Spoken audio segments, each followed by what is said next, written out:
25 years ago, we were in Lubbock, and I was working as a bookbinder, and we were actually expecting our first baby, and not born yet, but Ashton was that child. What else do you add to that?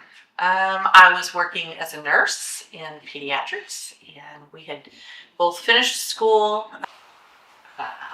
25 years ago, we were in Lubbock, and I was working as a bookbinder, and we were actually expecting our first baby, and not born yet, but Ashton was that child.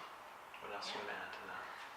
I was 25 years ago, we were in Lubbock, and I was working as a bookbinder, and we were actually expecting our first baby, and not born yet, but Ashton was that child. What else do you add to that? I was